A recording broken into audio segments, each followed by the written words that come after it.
Assalamualaikum warahmatullahi wabarakatuh. Kembali lagi bersama saya Anggi Anjani dengan NPM A1G022054.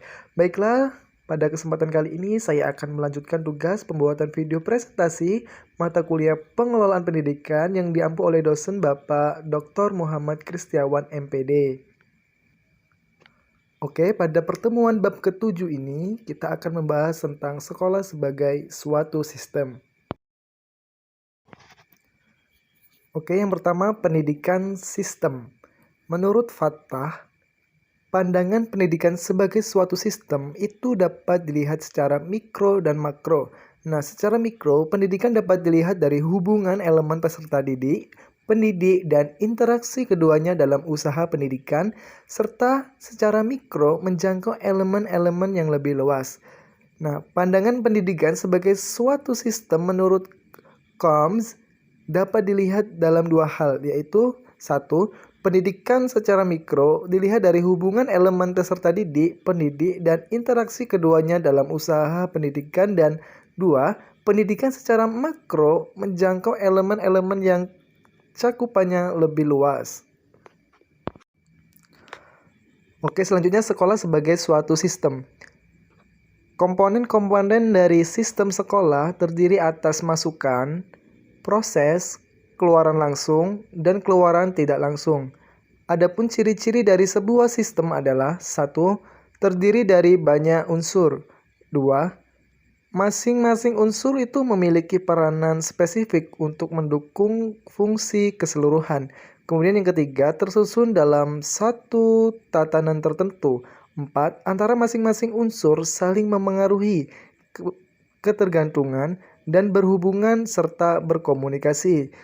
Kemudian yang kelima, berproses melakukan transformasi dengan mekanisme tertentu. Kemudian yang keenam, tidak tegur dari pengaruh lingkungan. Kemudian yang ketujuh, mempunyai maksud dan tujuan. Oke, menurut Irianto, pendidikan pada dasarnya adalah hubungan erat antara siswa dan guru atau dosen dengan mahasiswa, antar sekolah dengan perguruan tinggi di lingkungan wilayah tertentu. Hubungan tersebut suatu ketika dinamakan open system karena organisasi pendidikan merupakan subjek yang melibatkan lingkungannya. Nah, fungsi organisasi adalah menjalankan proses input-output system yang berujung pada hasil produksi berupa output. Ada 3 elemen penting nih dalam model proses input-output, antara lain yang pertama, siswa sebagai bahan dasar sekolah atau perguruan tinggi berasal dari lingkungannya. Lingkungan eksternal juga merupakan sumber memperoleh sumber daya. Kemudian yang kedua, tempat proses dan organisasi yang dikenal dengan teknologi produksi. Dan yang ketiga, sistem hubungan manusia yang merupakan jembatan antara lingkungan eksternal dan organisasi pendidikan yang merupakan efek dari produksi pendidikan yang bertanggung jawab. Oke, selanjutnya input sekolah. Masukan terdiri atas 3 hal, yaitu 1. Masukan baku yang merupakan siswa termasuk karakteristiknya. Kemudian yang kedua, masukan instrumental seperti guru, sarana dan prasarana, kurikulum, dana, dan pengelolaan sekolah. Dan yang ketiga, masukan lingkungan. Ini merupakan segala sesuatu yang berada di luar lingkungan sekolah. Nah, beberapa hal yang terkait dengan input antara lain peserta didik, ketenagaan, fasilitas, biaya, kurikulum, perencanaan dan evaluasi, serta hubungan dengan masyarakat dan iklim sekolah yang memadai. Oke, selanjutnya D, proses sekolah.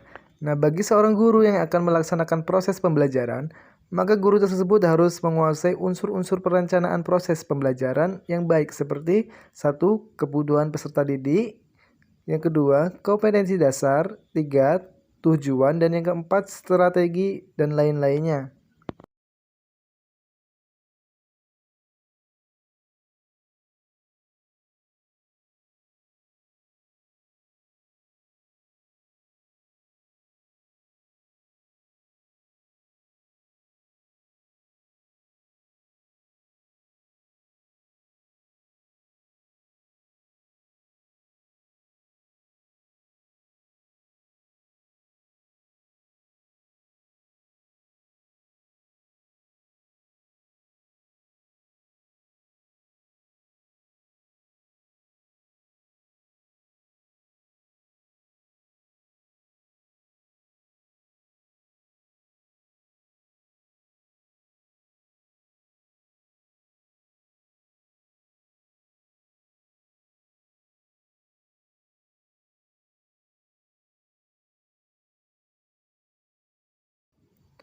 Oke, selanjutnya output sekolah. Nah, output merupakan hasil dari proses penghasilan lulusan sesuai dengan standar tertentu dan tentunya sesuai dengan harapan memenuhi kebutuhan yang diinginkan oleh masyarakat, orang tua, dan pemerintah. Nah, output pendidikan sebagai suatu sistem dapat dicerminkan dari suatu prestasi mutu lulusan sekolah.